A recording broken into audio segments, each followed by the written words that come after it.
Joe Haley, there's one thing I'll say for you. You've done a good job. You know how to handle men, and you know how to keep the line moving. Thanks, Mr. Brooks. You work hard, Joe. You're a good foreman. Yes, women workers do present problems, Joe. It's tough, I know, but there are thousands of others, just like you all over the country, facing the same problems. Pretty generally, you'll all find about the same answers. I know most of the answers as far as the men are concerned. Well, I think we can say that the broad principles involved in the supervision of men apply equally well in the case of women. That ain't what I learned about women. There are some new and different problems, Joe. I'll admit that. Women scare me. At least, they do in a factory. Well, maybe the women are scared too, Joe. Let's see.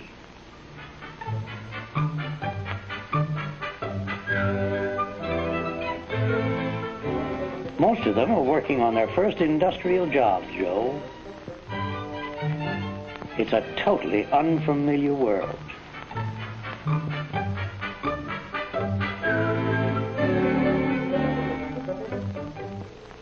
You see, they're not naturally familiar with mechanical principles nor machines. Why, even the language applying to common processes and tools are new to them. It must sound like double talk to them. Now, if anybody wants a flam span, give with the double left-handed jerry wrench on account of it might subbobulate the orange crepe with the torpid. On the other hand, if a span flam is wanted, that's single right-handed, providing the pressing puncture is adjusted to the conch front of 37 and 2/8. Is that clear? I know, Joe. It takes time to make them feel at home, but it can be done. You talk like a man who knows women. We'll see, Joe. We'll see. You know, women workers can be surprisingly good producers, and it helps a lot to get them off to a good start. When breaking in any new worker, and of course especially a woman, you've got to explain every angle of the process down to the last detail. And since most of them lack mechanical background, you've got to study every job and subdivide it into simple operating steps. It's a good idea not to use trade terms, except, of course, where we must, and then explain in plain language exactly what such terms mean. And no matter what the job, he fits the tools and the work arrangements to suit the worker.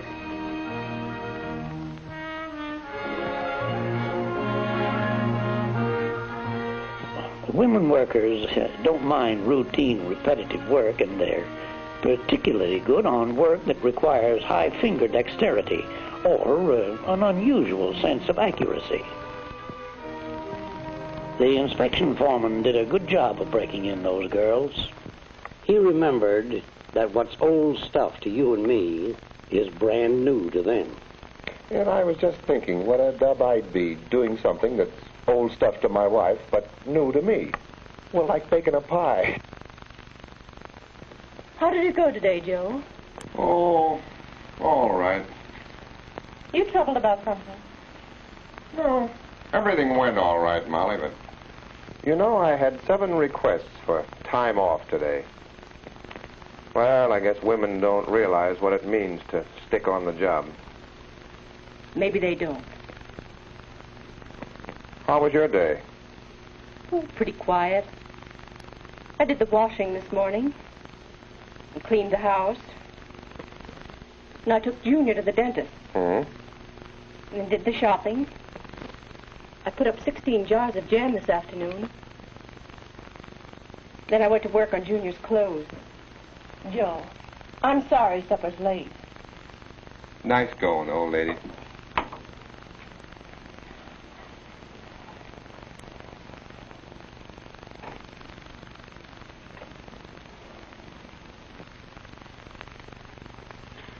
You know, Molly, I've been thinking. Yes, Joe. Maybe some of those women and girls coming into the plant, well, maybe they have home responsibilities, too. Could be. Maybe Maybe they really do need time off. Perhaps I could rearrange their work schedules for them. I'm sure they'd like that. So many of them have two jobs, Joe. One in the home, one in the plant. Gee, I'm glad I thought of that. Yes, dear. Good morning, Joe. Good morning, Mr. Brooks. How go the ladies? Well, as a matter of fact, I was just jotting down a few points on that very subject from this manual of yours here.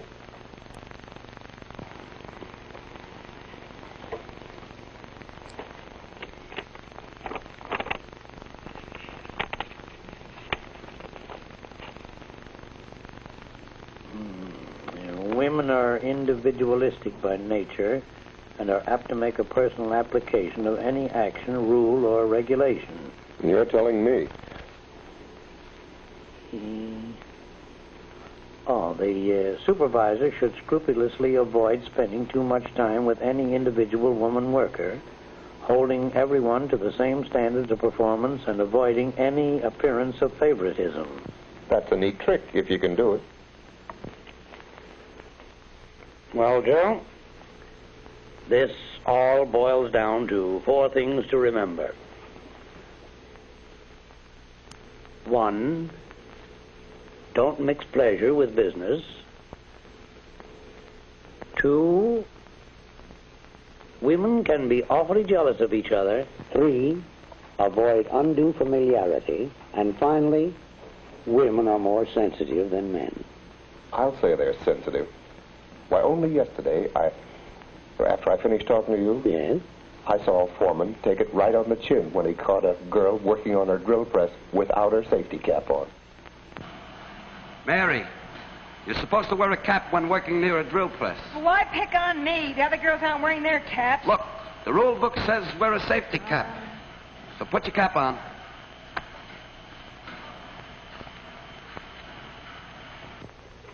There. You see what I mean? They give you an argument, and a crazy one at that. Yes. A man probably would have kept the argument about himself and not trapped the foreman the way she did. What do you mean, trap him? Oh, Lord bless me. It's an old stunt, Joe.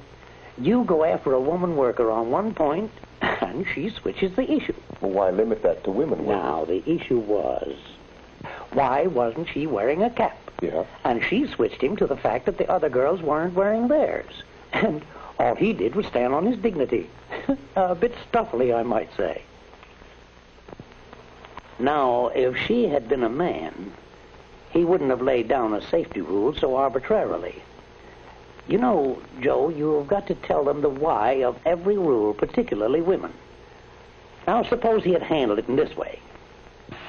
Mary, your hair was just about 2 inches away from the strill chuck. And that's why we asked you to wear a cap so that your hair don't get caught. Oh, gee, You see, rules are here to protect you and the other girls working around you. I saw some of the other girls, and they weren't wearing any caps. That's right, but they're not working with machines. They just sit at a bench and assemble things. Nothing dangerous to them or the people nearby. You know, I never thought of it that way before. You have your cap with you, haven't you? Yeah. Okay, I get it. A foreman will always have the eternal feminine to contend with, Joe. You know, jealousy can cause you no end of trouble. Now, avoid spending any more time with one than with another. Treat them all the same, pleasantly and friendly, but with no favoritism. And above all, avoid undue familiarity. Watch the little things, Joe. The eternal feminine is very conscious of them. And finally, I don't have to tell you not to mix pleasure with business. To all the rules in supervising women, add just one more. Act quickly.